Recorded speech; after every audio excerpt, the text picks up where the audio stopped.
ছোট বন্ধুরা, ছোট বন্ধুরা, তোমরা সবাই কেমন আছো? তোমরা সবাই কেমন আছো? 26টার মতো ভয়েস চেঞ্জ করতে পারি। মিনা মিনা কার্টুন আমার সবথেকে অলওয়েজ ফেভারিট, এন্ড আমি মেন পপুলার এটার জন্য আমাকে মিনা নামেই সবাই চিনে। সো মিনা কার্টুনের ক্যারেক্টার লাইক কিছুটা। রাজু, মিঠু স্কুলে যাইবা না? আজকে স্কুলে নতুন আফাই আইবো, আমাকে তাড়াতাড়ি যাইতে হইব। তাড়াতাড়ি চলো রাজু। দেন রাজু ক্যারেক্টারে মিনা, তুমি ঠিক কথা কইছো। আমাকে দুইজনেরই সমান সমান পরিশ্রম হয়, তাই এখন থেকে তোমার কাম আমি করবো, আমার কাম তুমি করবো, আর একজন আরেকজনের কাজে সাহায্য করবো। দাদি বলে মিনা ঠিক কথা কইছো, তোমাকে দুইজনারই সমান সমান খাওন খাইতে হইব, কারণ তোমাকে দুইজনারই অনেক সমান সমান পরিশ্রম হয়। তারপরে মিনার ওই যে টিচার যেটা থাকে, টিচার আসে, টিচারটা এই বাচ্চারা আমার সাথে সাথে বলো আমি শর্করা। এই এই দুষ্টু পাখি, চুপ, একদম চুপ, বের হও এখান থেকে। তারপরে দোকানদার 18 বছরের কম বয়সী মাইয়া আমার পোলার লগে বিয়া দিব। মাইয়া আমার ঘরে সব কাম কইরা দিব, আমার আর টাকা দিয়া মানুষ রাখুন লাগবো না। এ হচ্ছে গিয়ে মিনা কার্টুনের ক্যারেক্টার গুলো। এছাড়াও হচ্ছে বিভিন্ন হিন্দি কার্টুন গুলো যেগুলো, ওগুলো হচ্ছে গিয়ে আমি ডাবিং করতে পারি বা হচ্ছে মিমিক্রি করতে পারি। আমাদের যে পাপেটটা হয়, মোস্তফা বড়ারের যে পাপেটটা করতেছি, এটা আমার আগে হচ্ছে গিয়ে অন্য কেউ করতো, তারপর হচ্ছে গিয়ে আমি বর্তমানে হচ্ছে আমিও কাজ করছি। সেই পাপেটটাতে লাইক কিছুটা এরকম ক্যারেক্টার থাকে। ছোট্ট বন্ধুরা, তোমরা সবাই কেমন আছো? আমি তোমাদের প্রিয় বন্ধু পারুল। আজকে আমার সাথে কে কে আছে তোমরা জানো?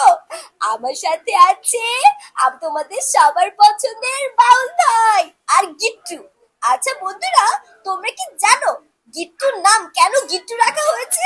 কারণ গিট্টু না নিজের প্যান্টে খুব ভালো গিট্টি দিতে পারে, তাই ওর মা ওর নাম গিট্টু রেখেছে। চলো চলো, আজকে আমরা বাউল ভাইয়ের একটা গান শুনবো। বাউল ভাই, একটা গান ধরো তো।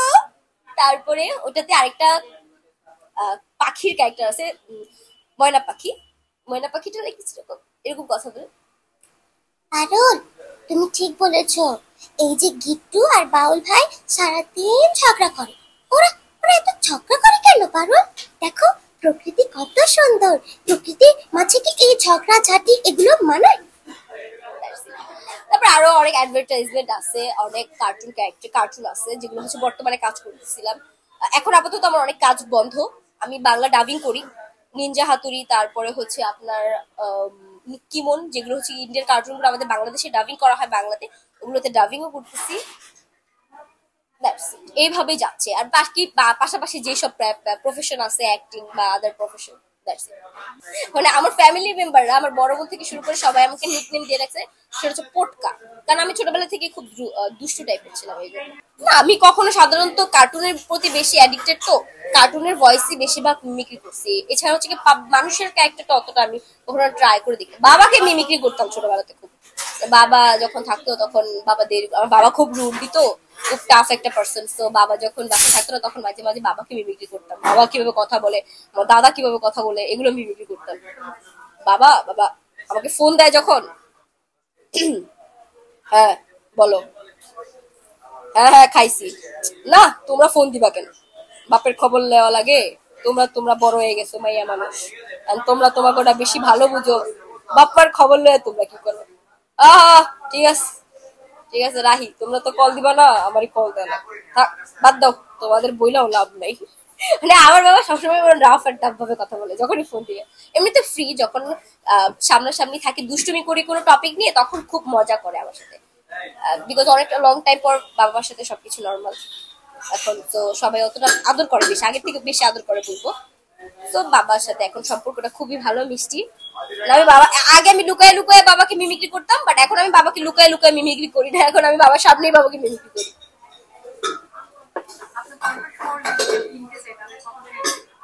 আমি বিক্রি করবোই না, কেন বিক্রি করবো? লাখ কোটি টাকা দিলে আমি আমার কণ্ঠ বিক্রি করবো না? এটাই তো আমার প্রফেশন, এটাই তো আমার কাজ। অনেক উপরে যেতে চাই আমি। আমি যদি বলি, আমাদের কয়েকজন যারা ভয়েস আর্টিস্ট আছে, জুনিয়র ভয়েস আর্টিস্টদের মধ্যে আমরা কিছু পার্সন হচ্ছে কি মোটামুটি বাংলাদেশের মধ্যে পপুলার আছে, সেটা কাজের দিক থেকে না, কাজের দিক থেকে ভাই আমাদের উপর অনেক মানুষ আছে ভাই, তাদেরকে আমি সালাম জানাই, আমি অনেকের অনেক বড় বড় ফ্যান, আমি অনেকদেরকে ফলো করি ভাইয়াদের আপুদের। কিন্তু মানে জুনিয়র আর্টিস্টদের মধ্যে যারা হচ্ছে জুনিয়র আমাদের মধ্যে আমরা কয়েকজন হচ্ছে পপুলার। আমি চাই যে বাংলাদেশের নাম্বার ওয়ান ভয়েস আর্টিস্ট, এটা আমার ইচ্ছা, বাংলাদেশের নাম্বার ওয়ান ভয়েস আর্টিস্ট হবই। ছোট বন্ধুরা, ছোট বন্ধুরা, তোমরা সবাই কেমন আছো? তোমরা সবাই কেমন আছো? দেখো বন্ধুরা, আজকে তোমাদের কাছে কাকে নিয়ে এসেছি। দেখো বন্ধুরা, আজকে তোমাদের কাছে কাকে নিয়ে এসেছি। তোমাদের সবার পছন্দের ইংরি, তোমাদের সবার পছন্দের মিনা আপা। তোমরা কি জানো ইকির আসল নাম কিন্তু জয়িতা? তোমরা কি জানো আমাদের মিনা আপার আসল নাম কিন্তু সারা? না, কিন্তু আমাকে না আমার বাসার সবাই ফটকা বলে ডাকে, আমার খুব রাগ হয়।